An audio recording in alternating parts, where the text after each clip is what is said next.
Alright guys, this is Solomon's Diary. We are live in the UK. I have here my very good friend, Dan Warren. Good to see you again. Good to see you again, my friend, my brother. The first time I met you was in Nigeria, RICV Nigeria, yeah. It's over 2 years ago. Yeah, over 2 years ago. 2 years ago. And I must tell you that it's really, really amazing meeting you because you are a superhuman. Really. Thank you. I don't feel like I've learned a lot from you, really. I've learned a lot. So, guys, this is Solomon's Diary. If you have not subscribed to the YouTube channel, kindly do so. Click on the subscribe button right now because we've got lots of beautiful stuff for you, and you know that. And I want to say thank you to everyone who have been following us, and I want to thank those also who have been giving us advices and telling us what to do. So, we are in the season of election in the UK. Oh, yes. Yeah. Beautiful one. That's what we'll be discussing today because lots of people have told me that, I've experienced lots of, elections in Nigeria, and this is the first time I'll be witnessing one in the UK. So it is important for us to talk about it. And you being a British, I think you are the best person I can talk to. All right. No problem. A lot of people know that, of course, you've been following me on Facebook. Yes, yeah. Mm-hmm. You know that I'm a strong supporter of Nigeria. Yes, very much. But when it comes to telling ourselves the truth, we will definitely tell ourselves the truth. You've been to Nigeria several times. Mm-hmm. You've covered elections. You've been an analyst on Arise TV, talking about politics and so many things. And you know that, one thing that is peculiar to Nigeria's election is violence. Yes, it seems like it's a tradition that at least a few ballot boxes need to be set on fire at some point, which is obviously not very democratic, but it does seem, and I've seen sort of two elections in Nigeria now, and there's always ballot boxes on fire or violence, which is, obviously you're voting for change, you're voting for that doesn't happen, but it seems to always happen. But I've got a feeling maybe a bit later tonight that could start happening here. I don't think it can happen because when I went out this morning, and especially when I was coming to your office, I think the only major difference is that there were lots of people at the train station, and lots of people are saying, it's the election time and all that, Now, I'll be asking you so many questions about the build-up to elections and all that. In Nigeria, we have INEC, conducting the elections. Who are people conducting elections in the UK? The Electoral Commission, and they oversee it. But sometimes you would think the Electoral Commission was also the BBC, the way they kind of like to take over the elections. But pretty much they're the independent body. But in each region, it's the local councils that have to oversee to make sure there's someone with security clearance to count to oversee the ballot counting. It's a system that's normally quite well put into place, but because of the time of year, because we haven't had an election in December since the 1920s. Wow. It's like, for example, a lot of places where you go to vote are normally in schools, but because the schools are having nativity plays or Christmas concerts, they've had to put the polling stations in strange places, like a laundrette has been turned into a place where you go to vote. There's a castle somewhere in the UK that's been turned into a place to vote. The same thing in Nigeria as well, where you have schools where people go to vote and all that, and people's houses in front of their houses and all that. There is so much poverty in Nigeria. We won't shy away from the truth, and I keep telling people that most of our leaders have actually they created the poverty on purpose so that they can control and clone the people's minds.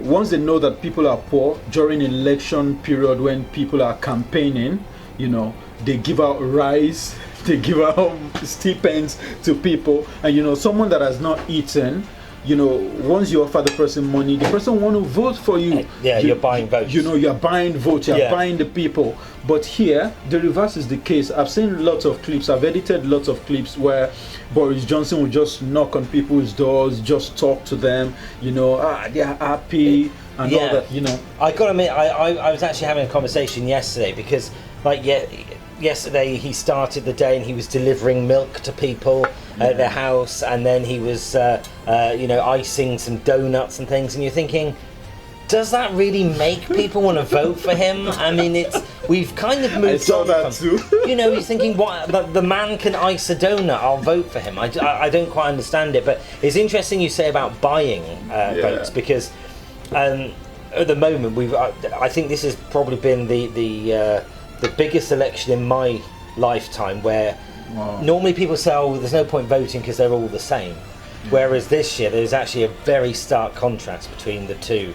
And I can understand the pros for both sides, but the problem is one side is literally promising everything, which is almost like the equivalent of the rice. They're promising free education for students, promising all these things.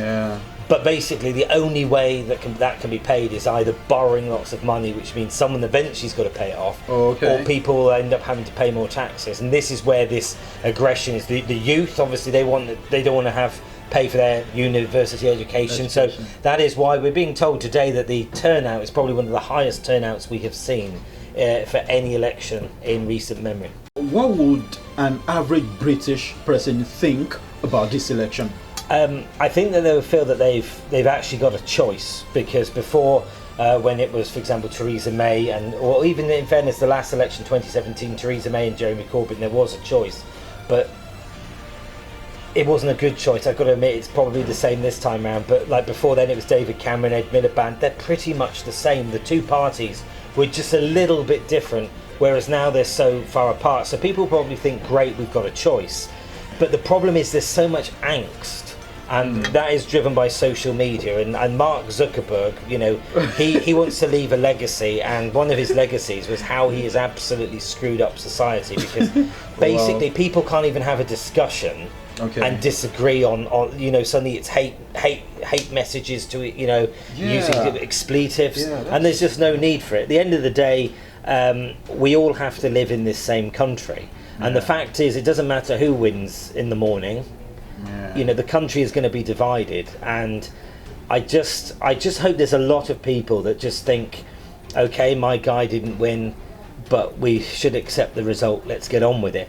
But I do think that there will be a bit of unrest in some, I can see on both sides. Unrest in what sense? I can just see bits of vandalism. I mean, like back in 2010, there was a bit of unrest where people started setting fire to shops in Croydon, and there was suddenly became these riots. It was crazy. And I can see something similar happening, because essentially, if one party wins tonight, Brexit will happen in a month's time. If another party wins, there'll be a second referendum. The choice between the two is not like whether they stay or go. The leaving is almost as equivalent of staying, but in a different name almost. It's almost no choice. And people will feel that they've lost Brexit, so I can see the Brexiteers getting quite angry. That's crazy. You know, one thing that is worrisome for me is the fact that I think this message is for the youths out there, that there is no reason for us to kill ourselves because of elections. You know, unlike here where everything is peaceful, back in Nigeria, you would have seen in the news, on television, on social media, that lots of people have been, you know, killed because of elections. Now, I need to pass this message to our Nigerian youth that, look, the gap between you and the politicians is this. Most of you would collect stipends. You'll be given guns and cutlasses to go kill people, to go disrupt voting units. When you are killed, the politician and his family, they enjoy themselves. I see a lot of their children here in big hotels, driving, you know, big cars. You know, Dan. So why do you have to kill yourself? Okay, now, Dan. Yeah. Do you want the UK, United Kingdom, to still be a part of the European Union? Yes and no. As I was saying to you before we recorded this, I think the world has changed so much, and I think that the UK needs its safety in numbers. It's better to have a union, but I can understand people that wanted to leave because Brussels, which controls the EU, brings in these rules. The people that make the rules are unelected. So, I mean, the fact is the EU used to be just a trading bloc, where it was like, we're all neighbours, let's trade with each other and let's help each other out if there's for security and terrorism. And it's gone from that to quite extreme. So I can understand why people want to leave, but I think that there needs to be, but I do think we should leave because there was a vote and the vote said to leave. I think if the vote is ignored, then that really doesn't say much about democracy, and people will start to feel, well, my vote doesn't count. And then, for example, if it's the non-Brexit people that win tonight, Brexiteers probably won't vote in future elections, which means if you want to change things back, you're never going to, because you need to get to the ballot box. And I think people, there is a thing in this country that if it doesn't go their way, they'll sort of cut their nose to spite their face and go, right, that's it, I'm not going to vote again.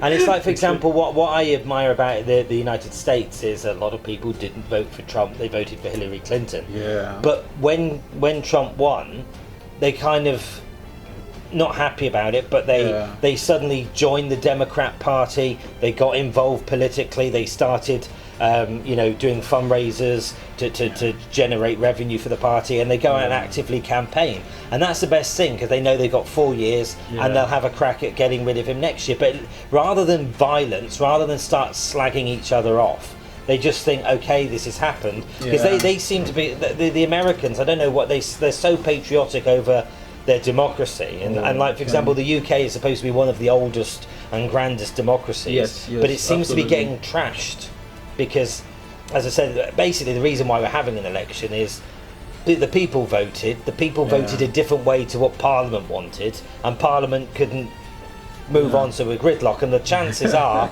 it's 50-50. We could end up still in gridlock tomorrow morning. Okay, wow. Yeah, this is Solomon's Diary. We'll go on a short break. We'll be right back. Stay with us. Thank you so much, Dan. I really appreciate you. I'm not going to ask you who you're going to vote for. No, I won't ask you that. Just keep that in your mind. I really want to appreciate you for coming. My pleasure. Yeah, someone I really respect so much. Working with you is really amazing. I've learned lots of things, and some of the positives that we have actually discussed today is I just want the Nigerian government, the Nigerian system, to also be like that of the British, if not like that of the British. One thing that I want us to do is eradicate violence during our polls. Look at here in the UK, despite the fact that people have been voting since morning, they are still going about doing their normal business. People still went to work, people voted, no issues, nothing. People would have these positive discussions, like you said, there are lots of hate speeches on the internet today. People that don't even know you. I've seen people who have gotten jobs online by virtue of discussing with people because they were cool-headed, and people have lost beautiful opportunities because you don't know this person, and you feel because you have an opinion, you have internet on your phone, and you can just insult people, which is not supposed to be. All right, so I believe one day we'll get it right, we'll do the right thing, and I hope to see in Nigeria where one day we'll be at the polling unit, would drink tea, drink so British. So British. I'm talking like a British, like a British person now. So where we can just talk, have peaceful dialogues and talk about the weather. So a situation where nobody will lose their lives because of a politician or because of a political party. All right, this is Solomon's Diary. I'm sure you've enjoyed today's wonderful episode, which is discussing UK election and Brexit. All right, God bless you so much. See you next time. It is Oladimeji Peter Solomon, and don't forget to subscribe.